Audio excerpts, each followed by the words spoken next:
एक ऐसा समुद्री जहाज जिसमें 800 से अधिक क्रू मेंबर्स थे और उसमें से 200 ऐसे क्रू मेंबर्स थे जो सिर्फ इस जहाज को चलाने के लिए कोयला डाला करते थे। इस समुद्री जहाज का नाम टाइटैनिक है, जिसे पूरी दुनिया जानती है। क्या हुआ उस अंधेरी रात को जब अटलांटिक के महासागर ने इसको निगल लिया? क्या ये टाइटैनिक आइसबर्ग से टकराया था जिससे कि ये डूब गया, या इसके पीछे कुछ और कारण था जो सबसे छिपाया गया? आइए जानते हैं इसके डूबने के पीछे का सच।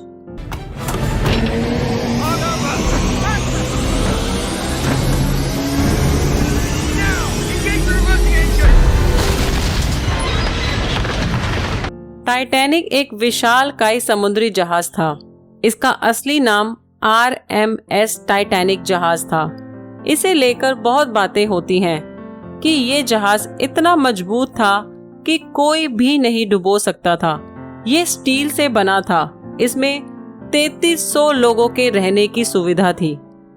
कहने को तो सालों बीत गए, लेकिन लोगों को अभी भी टाइटैनिक जहाज के बारे में जानने की दिलचस्पी रहती है। बता दें कि टाइटैनिक सबसे बड़ा जहाज था जो 10 अप्रैल 1912 को न्यूयॉर्क की पहली यात्रा के लिए रवाना हुआ था। 4 दिन की मजेदार यात्रा के बाद 14 अप्रैल 1912 को आइसबर्ग से टकराकर डूब गया और उस दर्दनाक रात को 1517 लोगों की मौत हो गई और टाइटैनिक का पहला सफर आखिरी सफर बन गया। कहा जाता है कि रात को आइसबर्ग से टकराकर ये टाइटैनिक डूब गया, लेकिन इतना बड़ा जहाज जिसका दावा किया गया था कि ये कभी नहीं डूब सकता, फिर भी ये डूब गया। इस हादसे का कारण सिर्फ आइसबर्ग नहीं था, बल्कि ऐसी बहुत बातें हैं जिससे कि ये खौफनाक हादसा हुआ।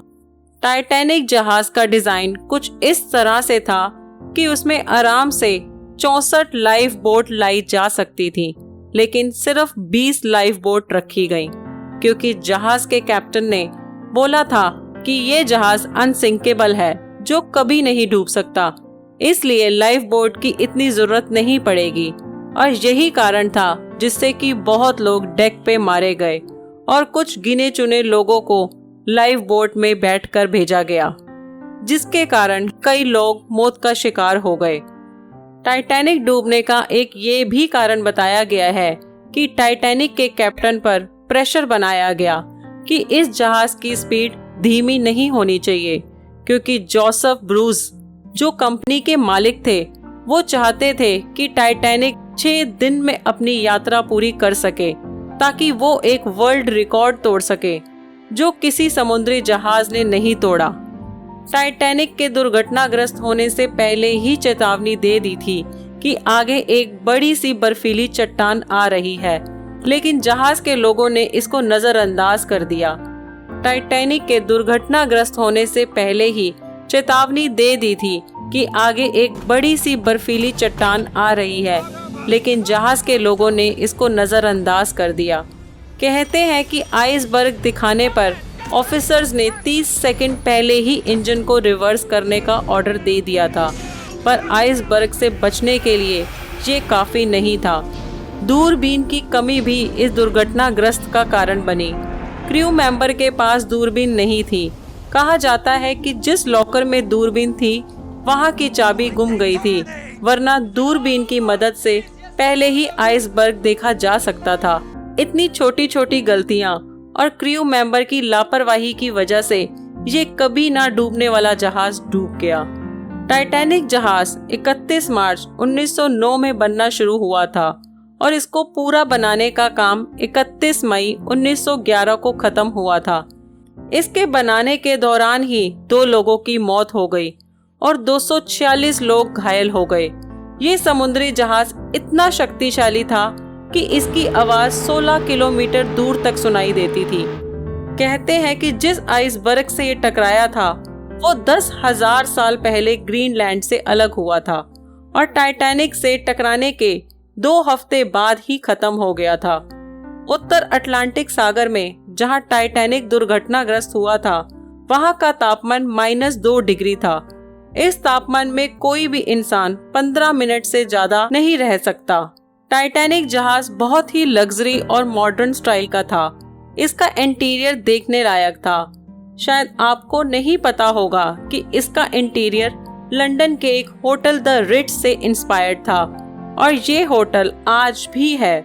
अगर आप टाइटैनिक का अनुभव लेना चाहते हो तो लंदन के इस होटल में जरूर जाना।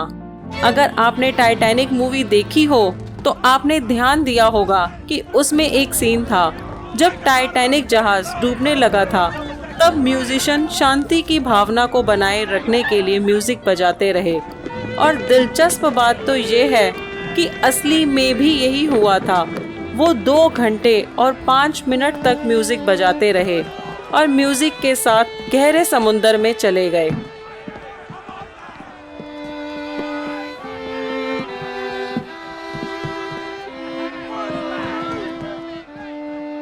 टाइटैनिक की उस समय कीमत फर्स्ट क्लास में 2,70,000 रुपए थी और सेकंड क्लास की 1 लाख और थर्ड क्लास की 3,000 थी।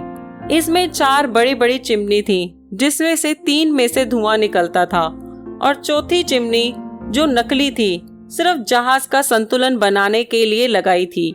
टाइटैनिक की maximum speed 43 kilometre per hour थी। टाइटैनिक से टकराने वाला आइसबर्ग 100 फीट ऊंचा था। ये हैरान करने वाली घटना होने के बाद कई सालों तक दफन इस समुंदर जहाज के मलबे को ढूंढने की बहुत कोशिश की, लेकिन इसका पता नहीं चला।